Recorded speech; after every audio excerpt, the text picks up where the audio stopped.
Oras na ba para bumalik si Jordan Clarkson sa Gilas, Pilipinas? Yan ang pag-uusapan natin today. Kasi last window ng Gilas Pilipinas, nakita natin na nag-struggle ang Gilas without Justin Brownlee. Essentially, for 2 games, wala si Brownlee. Well, yung first game, nandun pa rin naman yung effect and yung gravity of a Justin Brownlee. Pero basically, non-existent and hindi present si Justin Brownlee last window because of unfortunate injuries. Hindi lang injuries. And ang balita, ang nabasa ko, parang 4 to 6 weeks yata ang timeline ni Brownlee. So, ang darating na next window kasi for Gilas, August late August. So, kahit na umabot man siya sa late August na window ng Gilas, parang hindi pa rin, hindi pa rin natin pwedeng i-expect na 100% yung Justin Brownlee and fully in-game shape, competitive shape. Well, pwede naman, pero 'di ba, still yung risks nandun. So, speaking of risk, it's August Why not, 'di ba, take the risk right now?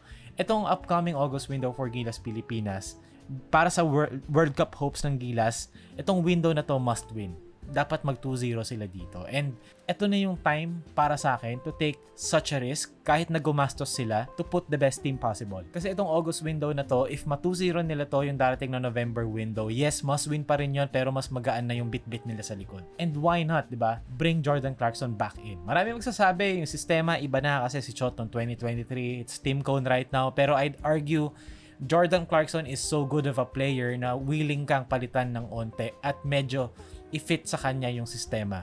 At kumbaga yung triangle, okay, andyan pa rin yan, pero we're going to simplify it para sa'yo, Jordan Clarkson, kasi you're that good. So today, pag-uusapan natin kung bakit para sa akin, perfect time and perfect window to para ipasok si Clarkson ulit para sa Gilas Pilipinas. Last World Cup si Jordan Clarkson, naglaro siya para sa Gilas Pilipinas under Coach Chot Reyes and his system.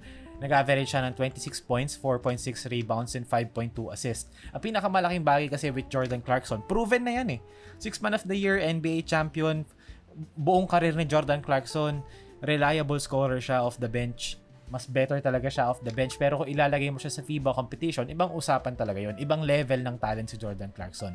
Especially sa Pilipinas ngayon na aminin na natin, ang weakness talaga natin is yung guard position. We have guys like Dwight Ramos na yes, kumbaga is a good option to have sa 2 guard pero he's not really a natural 2 guard. I'd say he's more of a small 3 kasi yung shot creation niya is not up to par compared sa mga ibang mas malalakas na player sa 2 position. I'm not saying that to belittle Dwight Ramos. He's a really good player and one of the best sa roster. Pero kung i-match up mo siya sa other players sa position niya, medyo lacking yung shot creation. And in terms of point guards naman, we have Juan Gomez de Leaño sa team who is also a good scorer pero right now medyo inexperienced. And iba pa rin yung Jordan Clarkson. And ang pag-uusapan naman natin today sa video is about Jordan Clarkson's gravity. Kasi yung scoring, proven na yan Even though yung splits niya nung World Cup last 2023, last stint niya with Gilas, would say otherwise kasi medyo mababa, 41% field goal and 29.3% from the 3.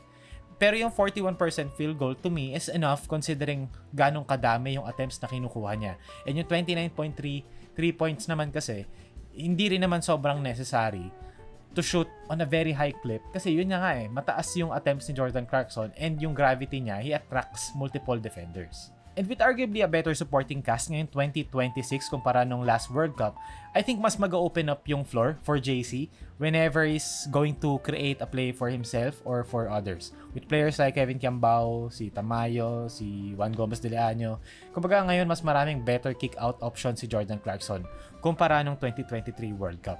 And again, yung scoring, given na yan. We are expecting Jordan Clarkson to score or to be a very good scorer for Gilas whenever or if ever maglaro siya.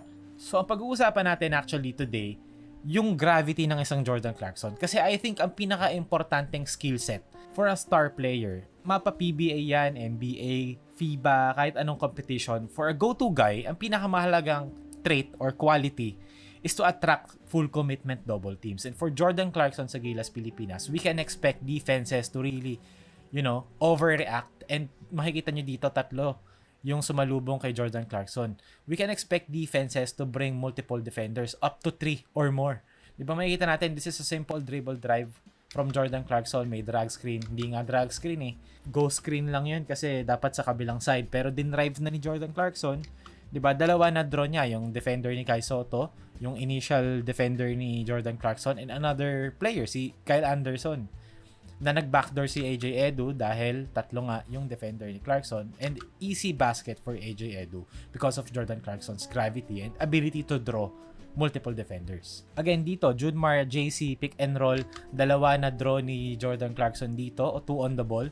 So now, yung defense outside of this, kung buburahin natin to, okay, makikita natin, may 4 na Gilas players, may 3 players ang SSD, South Sudan. So ngayon, advantage to for Gilas.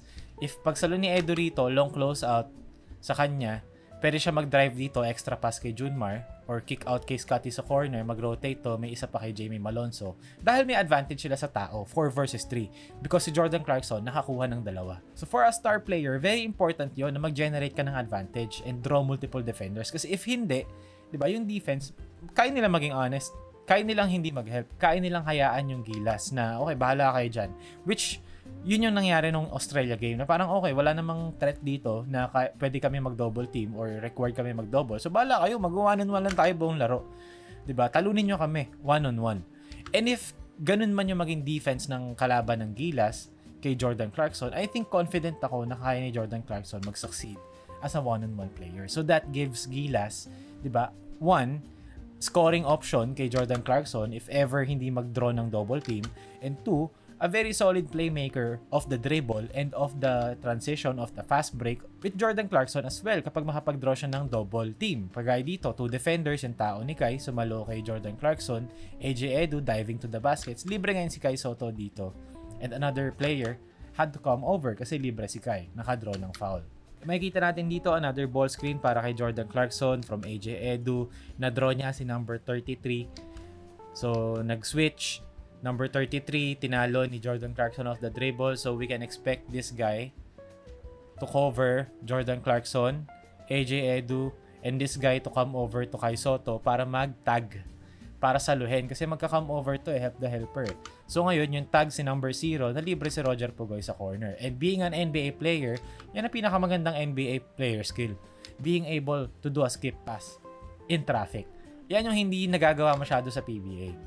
Kaya yung PBA or FIBA competition in general, willing silang mag-tag dito sa corner. Kasi a lot of players, especially kumari sa Pilipinas, hindi yan ganong natuturo and hindi yan yung skill set talagang kailangan. Sa NBA talaga kailangan yan kasi malalaki, mahahaba, ma-athletic yung mga players, and even if mag-tag sila sa corner, kailangan mabilis yung skip pass mo, hindi maere. If yung kick out dito ni Jordan Clarkson, maere yung bola. What do I mean by maere? Matagal sa ere yung bola. Dito, ayun, bullet pass yun, may backspin pa. So, ang bilis nakapunta kay Pugoy. And late nang nakadating yung help defense. Very confident ako na okay lang i-tweak yung okay lang si Coach Tim na i-tweak yung system niya. Parang okay, sige, simplify na natin.